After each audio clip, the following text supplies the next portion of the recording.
ආයිබෝන් ඔයාලට සුබ දවසක්. ගොඩාක් රසට ඒ වගේම පෝෂ්‍යදායකව කන්න පුළුවන් හාල් පිටි වලින් හදපු මසාලා තෝස් එකක් වගේ රසම රස කෑමක් තමයි අද මම වීඩියෝ එකකින් කරන්න යන්නේ. ඔයාලට මේක ගෙදර තියෙන පරිප්පු මිටකින් හාල් ටිකකින් ඉක්මනින්ම හදාගන්න පුළුවන්. පිපෙන්න තියන්න ඕන නැහැ. ඒ වගේම තමයි ඔයාලට ගෙදර තියෙන ගෙනල්ලා ඉතුරු වෙලා තියෙන එළවලු තියෙනවා නම් ඒවා දාලා මේක පිරවුම හදලා රසට හදාගන්න පුළුවන්. ලෙඩ තියෙන අයට ගොඩක් හොඳ නැහැ මේ පිපුම් කාරක දාපු කෑම. ඒ වගේම පාන් පිටි කෑම. ඉතින් ඒ හින්දා අපි හාල් පිටි වලින් සෞඛ්‍ය ආරක්ෂිතව මෙහිම කෑම හදා ගන්නවා නම් ගොඩක් වටිනවා. අපි යමු දැන් වීඩියෝ එක බලන්න. මෙතන තියෙන්නේ මම කලින් හොදලා පෙඟින දාගත්තු කැකුළු හාල් කප් භාගයක්. ඔයාලට අවශ්‍ය ප්‍රමාණයට අරගන්න. පැයක් විතර මේක පෙඟිලා තියෙන්නේ. ඊට පස්සේ මම තව දෙයක් එකතු කරගන්නවා පරිප්පු. පරිප්පුත් ඒ ප්‍රමාණයටම ගන්නවා. මම කප් භාගේ තමයි අරගත්තේ. පරිප්පු ටිකත් සෝදලා ටිකක් වෙලා පෙඟෙන්න තියන්න ඕනේ. එතකොට පැය භාගයක් විතර පරිප්පු ටික පෙඟුනම ඇති. එතකොට පැයකමාරක් හාල් ටික පෙඟිලා පරිප්පු නම් ගොඩාක් පොඟව ගන්න එපා. හාල් නම් ටිකක් වැඩිපුර පෙඟුනට කමක් නැහැ. උපරිම පැය භාගයක් පරිප්පු පොඟව ගත්තාම ඇති. ඊට පස්සේ මම හාල් වලයි පරිප්පු වලයි වතුර බේරගෙන ආවා. දැන් පෙඟිලා තියෙන්නේ. පරිප්පු යට හාල්ලට අල්ලනකොට නියපොත්තෙන් තද කරනකොට කැඩෙන සයිස් එකට පෙඟිලා තිබුණා නම් හරි. ඊට පස්සේ මම මේක බ්ලෙන්ඩර් කප් එකට දා ගන්නවා.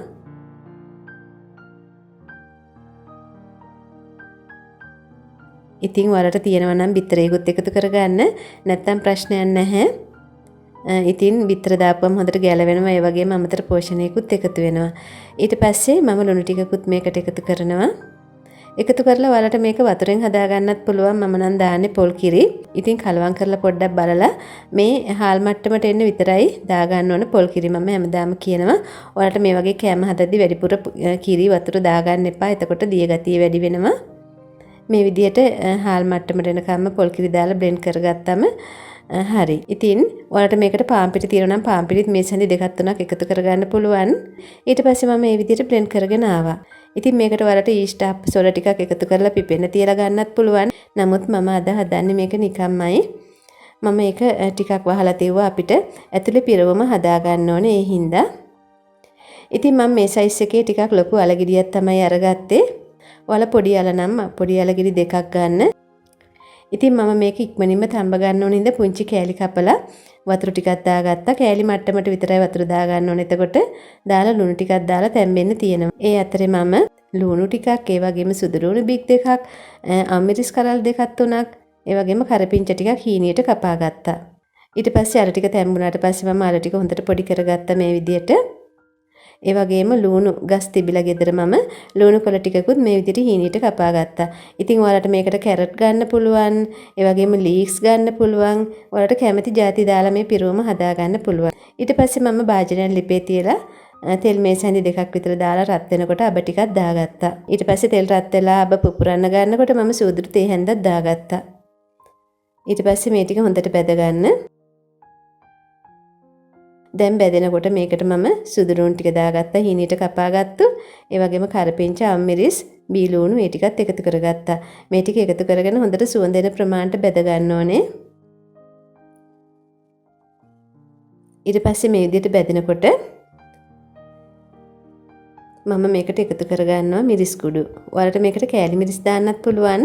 මම මිරිස් කුඩු තමයි එකතු කරගත්තේ. මිරිස් කුඩු තේ හැන්දයි, ඒ වගේම 3-5 කුඩුත් තේ හැන්දක් එකතු කරගත්තා. අමු 3-5 කුඩු බෙදපු එක නෙමෙයි. ඊට පස්සේ කහ කුඩු චුට්ටකුත් එකතු කරලා ලිපේ ගින්දර චුට්ටක් අඩු කරගන්න මේ වෙලාවේ. නැත්තම් මිරිස් ටික කර වෙයි.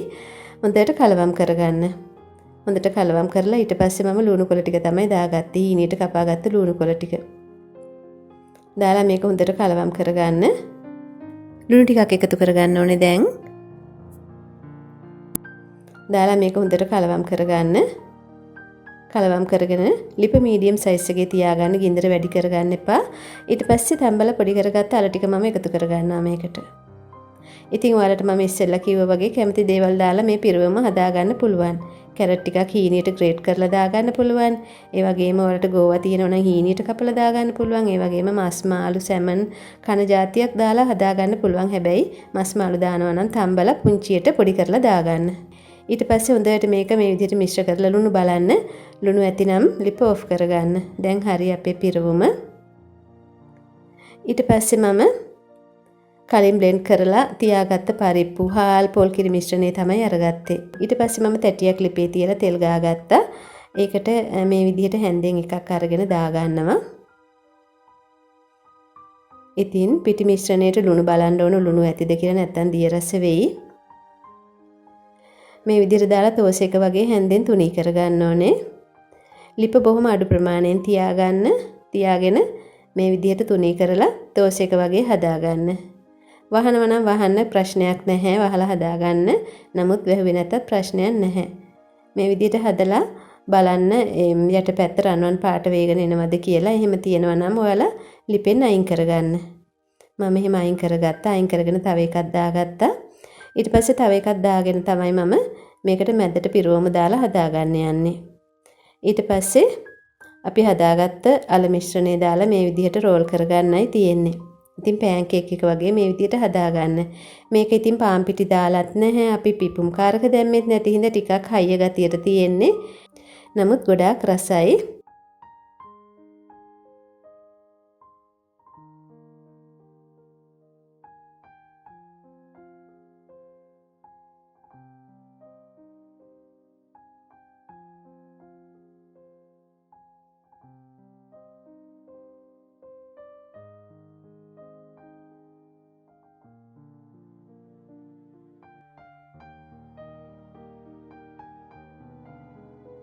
දැන් හරි.